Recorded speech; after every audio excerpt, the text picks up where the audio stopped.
গণচাঁদাবাজির শিকার হচ্ছে সাধারণ জনগণ, তার বিরুদ্ধে আমাদের আজকে মানববন্ধন। এবং চাঁদাবাজরা চাঁদা নিয়ে ক্ষান্ত নয়, তারা রসিদ তুলে এই চাঁদাটা গ্রহণ করে।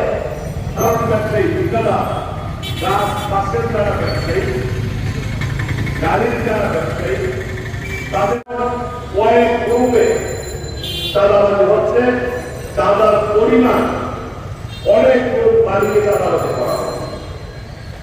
পাহাড়ে যারা ফল উৎপাদন করে, পাহাড়ি প্রিয় পাহাড়ি, তারা কলা উৎপাদন করে, কেক উৎপাদন করে, বিভিন্ন ফল ফসল উৎপাদন করে, তাদেরকেও বিক্রি করার পরে ওই সন্ত্রাসীদেরকে চাঁদা দিতে হয়। যারা এই উৎপাদিত ফসল এখান থেকে ক্রয় করে বাংলাদেশের অন্যান্য অঞ্চলে, চট্টগ্রামে, ঢাকায়, বিভিন্ন জায়গায় বিক্রি করার জন্য নিয়ে যায়, তাদেরকেও চাঁদা দিতে হয়। যারা গাছের ব্যবসা করে, গাছ ব্যবসায়ী, চাঁদার পরিমাণ 10 গুণ বাড়ানো হয়েছে। 10 গুণ টাকা দিতে হয়। বাসের ব্যবসায়ী টাকা দিতে হয়। ঠিকাদার যারা ঠিকাদারি করেন, কন্ট্রাক্টর, তাদেরকে চাঁদা দিয়ে কাজ করতে হয়।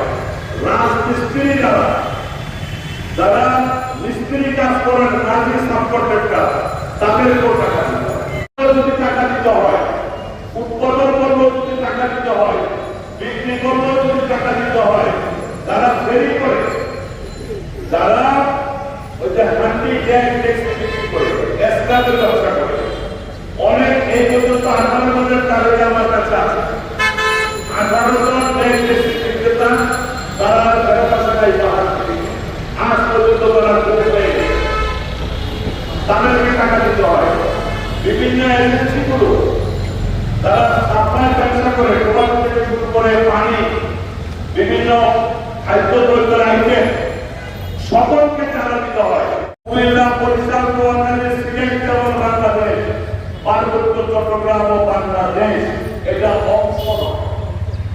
সুতরাং এখানে বসবাস করতে হলে এইভাবে চাঁদা দিয়ে বসবাস করার আর কোনো সময় তাদেরকে আমরা দিতে চাই না, আর কিছু সুযোগ নাই।